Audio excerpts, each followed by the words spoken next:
Uh, if you looked at the United States House of Representatives on Tuesday, June 2nd, 2026, I mean, you would honestly think partisan gridlock was just a complete myth. Right, like a totally different universe. Yeah, exactly. They were, passing these massive energy overhauls and really complex land management bills at just lightning speed. It looked like perfect harmony. It really did. But if you walk just a few hundred feet over to the Senate floor on that exact same day, it was a totally different reality. You would have stepped into, honestly, an absolute war zone over judicial appointments, national security, and foreign policy. Yeah, it is a fascinating study in contrasts. You basically have the two chambers of Congress operating under entirely different laws of physics right now. That's a great way to put it. I mean, one is this model of quiet legislative efficiency, and the other is just a theater for the most intense ideological battles in the country. Well, welcome to Congress in Context. Today we are taking a deep dive into the congressional record. Okay, let's unpack this.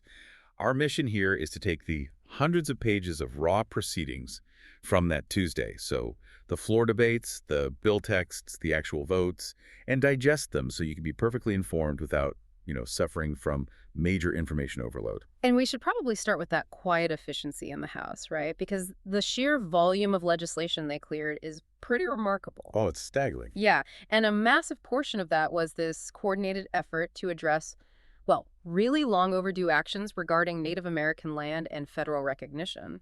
Right, and when we say long overdue, we are talking about correcting historical blind spots that are, in some cases, centuries old. Literally centuries. Like, take H.R. 5682, which was sponsored by Representative FISA.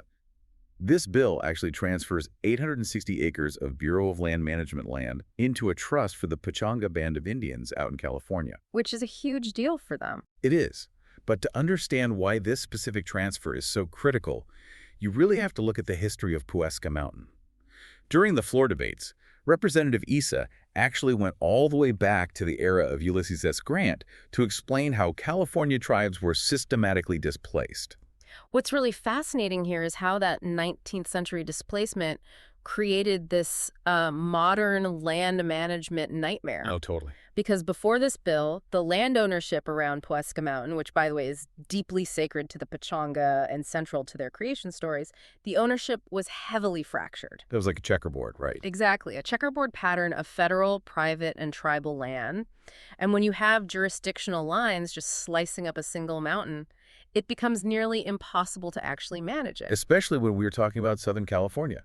I mean, land management out there is literally a matter of life and death because of the wildfire risk. Right, you have to be able to coordinate. Yeah, you can't effectively clear brush or do controlled burns if the jurisdiction changes every, few hundred yards. So consolidating this land into a trust not only protects the sacred site from commercial development, but it empowers the tribe to actually manage the ecological health of the entire region. And that theme of, unwinding historical bureaucracy, it was even more apparent when the House turned its attention to Alaska with H.R. 41. Ah, right. This one is the Unrecognized Southeast Alaska Native Communities Recognition and Compensation Act, sponsored by Representative Bickich. It officially recognizes 5 communities: Haines, Ketchikan, Petersburg, Tenakee, and Wrangell. And to really grasp the weight of this one, we have to talk about the 1971 Alaska Native Claims Settlement Act, or ANCSA. Yes, a massive piece of history. So when oil was discovered in Prudhoe Bay in the late 60s, the federal government suddenly needed to clear up land titles so they could build a pipeline. Instead of creating traditional reservations like they did down in the lower 48, Congress created this incredibly complex system of Native corporations. Which was totally unprecedented. Right. They basically turned Native Alaskans into corporate shareholders of their own ancestral lands. It was a massive economic and social experiment. They created 12 regional corporations and over 200 village corporations. But somehow, in the rush to pass that 1971 legislation, the 5 communities we just mentioned were simply left off the eligibility list. Wait, they just forgot them? Yeah, basically an oversight. They were completely locked out of the settlement land and the financial shares they were promised. So H.R. 41 is the legislative fix for a 55-year-old paperwork omission, basically finally allowing those communities to form urban corporations and get what they're due. I mean, it is just staggering that administrative oversight took half a century to correct. Oh, absolutely. And the House clearly had this broader strategy of restoring tribal stewardship going on that afternoon. They also passed H.R. 4463, which formally returns membership decisions back to the Catawba Indian tribe's own constitution, basically removing federal interference in how the tribe defines its own people. That's a big shift in sovereignty. Yeah. And then there was H.R. 6162, the Albuquerque Indian School Act. That one transfers nearly 10 acres of historic land to the 19 pueblos of New Mexico. It really represents a fundamental shift in how Congress is approaching Indigenous policy right now. They are actively unwinding the paternalistic policies of the past and returning autonomy to the tribes. But, unwinding history wasn't the only thing on the House agenda. They executed a massive pivot on domestic energy, too. Specifically, they're banking hard on a geothermal energy boom. Oh, the geothermal bills. Yeah. The U.S. has an estimated 5 terawatts of geothermal resources just sitting beneath the surface. And for context, that is enough energy to power the entire world. Wow. Yeah, but the vast majority of it is tracked under federal lands. Which means accessing it isn't really an engineering problem, it's a federal permitting problem. Right. That's why the House passed H.R. 1687, the Clean Act, which was sponsored by Representative Fulcher. It forces the government to hold geothermal lease sales annually rather than every 2 years. Speeding things up. Exactly. They also passed H.R. 5631, the Geothermal Energy Advancement Act by Representative Hurd. That one actually bundles 6 different bipartisan bills into a single package to overhaul the whole permitting process. Okay, I do have to push back on one specific mechanism in that package, though. Sure. Because the bill creates a, quote, geothermal ombudsman within the Bureau of Land Management. If the goal is to cut red tape and fast-track this, like all of the above baseload energy strategy, how does inventing a highly specific new middle management bureaucratic role achieve that? It's a fair question. Because usually adding more bureaucrats is the exact opposite of streamlining. I mean, I agree it sounds completely counterintuitive on paper. But if you look at the support letters from industry groups like ClearPath and the Corporate Energy Buyers Association, they specifically demanded this role. Wait, the industry asked for more bureaucracy? Yeah, because the current bottleneck in federal permitting isn't just a surplus of rules, it's a severe lack of coordinated expertise. You have all of these different environmental and land use offices that just do not communicate with each other. Ah, the classic silo problem. Right. So this ombudsman acts as a dedicated traffic cop. They coordinate a newly formed geothermal permitting task force to basically force these disparate offices to talk to each other, share data, and actually stick to the statutory deadlines. Okay, so it's essentially hiring someone whose sole job description is to break through the existing institutional gridlock. Exactly. Well, that makes a lot of sense when you realize how complex federal leasing is. And the House kept that momentum going across the broader public lands portfolio.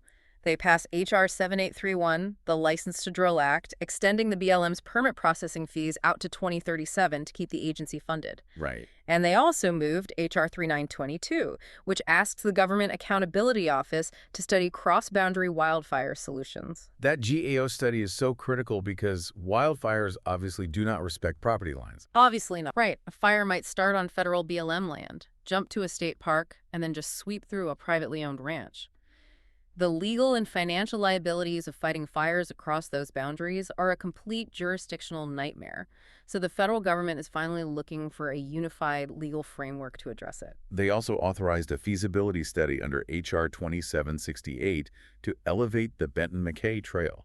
That's a 280-mile sister trail to the Appalachian Trail, elevating it into a national scenic trail. Which is a beautiful area. Yeah, and it's a vital move to relieve the intense foot traffic and ecological pressure that's currently just overwhelming the Appalachian Trail system. You know, the sheer volume of legislation in the House move is really a testament to how they leverage their procedural rules. Yeah, let's talk about that process. Because for anyone listening who needs a refresher on how a divided House passes so much paper in a single afternoon, it comes down to a procedure called suspension of the rules. It's basically the legislative fast-pass lane. Right. If a bill is generally non-controversial, leadership can just suspend the standard, agonizingly slow debate rules. The catch is that the bill then requires a 2/3 supermajority to pass, rather than a simple majority. But if you have that bipartisan consensus, you can clear the desk at lightning speed. Now, contrast that fast-pass lane with the grueling trench warfare obstacle course over in the Senate. Oh, man. Yeah, the Senate wasn't moving massive legislative packages. They were entirely consumed by the confirmation of just two district judges, Kathleen S. Lane for Montana and Jeffrey M. Kuhlman for Kansas. And the numbers really tell the entire story here. Both of those judges were confirmed by identical, razor-thin margins of 52 to 46. Identical vote counts. It just perfectly illustrates the unyielding party line nature of the modern Senate. I mean, there is virtually no crossover voting on judicial nominees anymore. Confirming a district judge used to be pretty routine business. Now, the majority leadership has to utilize every procedural tool at their disposal, including waiving mandatory quorum calls just to force a floor vote. Every single confirmation requires intense, exhaustive floor management against a unified opposition. And while the voting in the Senate was so rigid and mechanical, the speeches delivered from the podiums in both chambers were deeply human and, in some cases, incredibly volatile. Yes, the speeches were really something else. Because the floor speeches are where lawmakers speak directly to the record, to history, and to their constituents back home. And we saw lawmakers take time to honor the 82nd anniversary of D-Day with some really profound historical reflections. That was moving. It was. Representative Griffith focused his remarks on the town of Bedford, Virginia.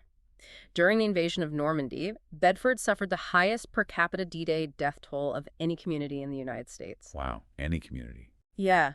20 young men from that single small town lost their lives on those beaches. He also paid tribute to Lucille Hoback Bogus, a local memorial advocate who recently passed away, who had actually lost two of her own brothers in the invasion. Representative Joyce also brought a deeply personal element to those D-Day remembrances. He read a letter written by Ann Snyder, addressed to her fallen father, Harry, who was actually still buried at the Normandy American Cemetery. Such a powerful moment. Yeah, the letter read, quote, "Dad, although your legacy is occasionally dimmed, it always emerges triumphant in the hearts and minds of the young and not so young. Rest well until the day that we meet again." Hearing those words read into the permanent congressional record is just a powerful reminder of the generational grief that underpins our national security history. Absolutely. And we also saw lawmakers celebrating the institutions that actually connect the public to this history. Senators Grassley and Klobuchar took the floor to mark the 40th anniversary of C-SPAN 2. Oh, wow, 40 years. Yeah, for 4 decades, those cameras have provided absolute, unedited transparency, broadcasting the Senate's debates directly into American living rooms without commercial interruption or, partisan filtering. And Senator Grassley actually admitted something quite telling during his speech.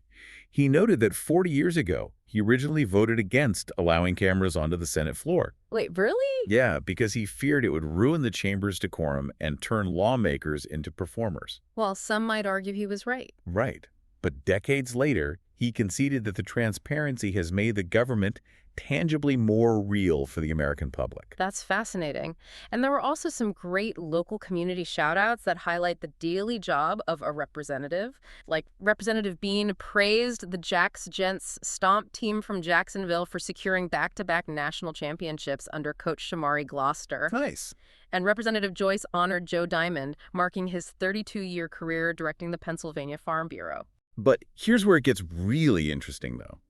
Because those exact same C-SPAN cameras that Senator Grassley was praising for their transparency, they also broadcast some of the most fiercely partisan, high-stakes political warfare of the year. Oh, definitely. And as a reminder, we're just partially reporting the record here, but the grievances aired on both sides of the aisle were intense, deeply rooted in fundamental disagreements about the survival of the republic. Yeah, the critiques from the political left were blistering, particularly regarding the administration's handling of the federal workforce and foreign policy. Representative Subramaniam delivered a highly detailed attack concerning the U.S. Agency for International Development, or USAID. What was his main argument?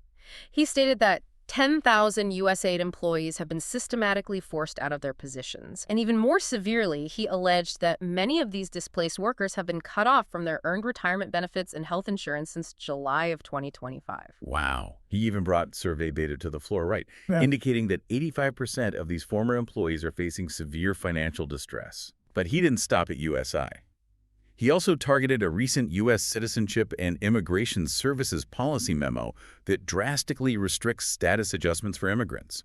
He argued that it abandons 70 years of established legal precedent. And perhaps the most alarming part of his speech was his critique of a new administration mandate requiring all federal workers to sign blanket non-disclosure agreements. Right, the NDAs. Yeah, Representative Subramaniam explicitly framed these NDAs as a tool to silence whistleblowers and shield illegal activities from public view. And over in the Senate, the Democratic leadership aimed their fire at international crises. Senator Schumer delivered a completely scathing assessment of the administration's ongoing 60-day military conflict with Iran. He did not hold back. No, he labeled the operation a disaster and publicly targeted the dual-hatted National Security Advisor and Secretary of State Marco Rubio. Schumer noted that Rubio's upcoming testimony would mark his first appearance before Congress since the conflict began. Which is setting the stage for what will undoubtedly be a highly explosive hearing. Oh, for sure. Meanwhile, the political right was equally aggressive in defending their policy victories and raising their own institutional alarms.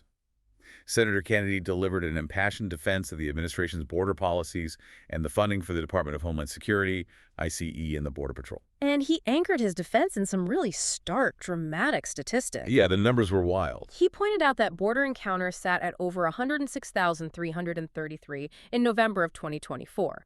But by January 2025, that number dropped to roughly 61,465, and by the very next month, it plummeted to just 8,326. That's a huge drop. He used those numbers to argue that strict enforcement policies are yielding undeniable immediate results. Senator Grassley, meanwhile, pivoted back to institutional accountability.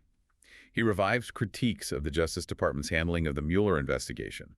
He cited a newly surfaced public statement from an FBI agent regarding a highly classified investigation codenamed Crosswind. Right, Crosswind. Yeah, and Grassley used this specific disclosure to reinforce a long-standing argument from the right that federal law enforcement apparatuses were politically weaponized by previous administrations to target Republicans. And then, cutting straight across those traditional party lines, Senator Durbin delivered an incredibly stark warning regarding the looming reauthorization of FISA Section 702. Yeah, for context for you listening, Section 702 is the law that allows intelligence agencies to conduct warrantless surveillance on non-U.S. persons located abroad. The massive controversy here is that this surveillance routinely sweeps up the private communications of American citizens in the process. Right, it's a huge privacy issue. So Durbin passionately argued against renewing these sweeping powers without implementing strict Fourth Amendment protections. And Durbin went a step further and made it personal. He explicitly expressed a lack of trust in granting such expansive, warrantless surveillance authority to the current intelligence leadership. He specifically named FBI Director Kash Patel and the newly announced Director of National Intelligence, Bill Polt. It really represents a profound anxiety about civil liberties in the digital age. Totally. So if we look at everything we've just covered, from massive energy bills to historical land transfers to explosive debates over foreign wars and domestic surveillance, what does this record tell us about tomorrow's headlines? Where is the legislative machinery heading next? Well, if we connect this to the bigger picture, there are some immediate tactical moves to watch. We saw a few bills in the House have their final votes postponed. Okay, what should we be watching for? You'll want to keep an eye on H.R. 7618. That's the American Battlefield Protection Program Amendments Act. This would expand federal protections to include historical sites from the French and Indian War and the Mexican-American War. Oh, that's interesting. Yeah, and there is also S-254 waiting in the wings. That is Alaska's Right to Ivory Sales and Tradition Act, which is designed to protect the economic livelihoods of Alaska Native handicraft producers who rely on legally sourced ivory. So those are the pending votes. But the broader geopolitical and constitutional trends feel much more volatile.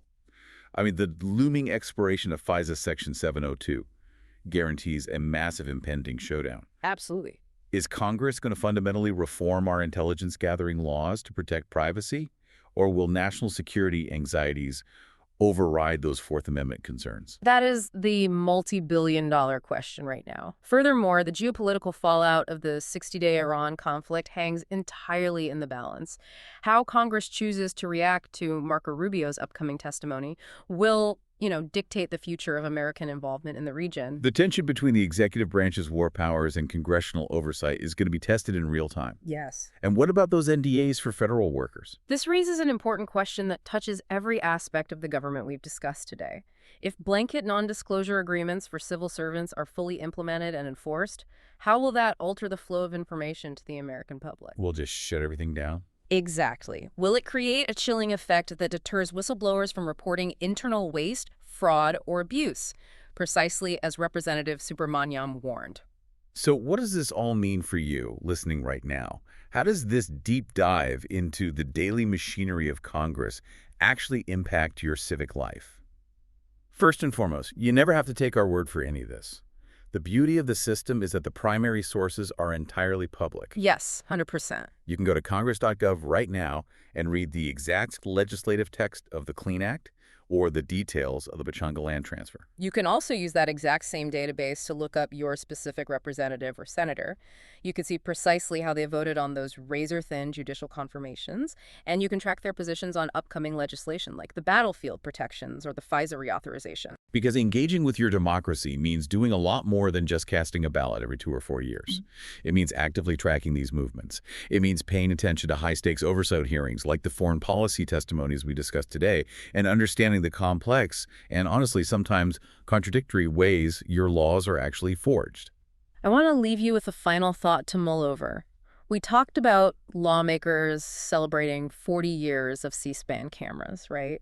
A system designed to bring absolute unfiltered transparency to the Senate floor. Right. Yet inside that exact same building on that exact same day, those same lawmakers are fiercely debating the implementation of federal employee NDAs and the continuation of warrantless surveillance on American citizens. It's quite the paradox. It is. Where exactly is the line between preserving national security and maintaining democratic transparency? And is it possible for a modern government to truly have both? It is the defining tension of our era. Thanks for joining us for this deep dive into Congress in context. We will catch you next time.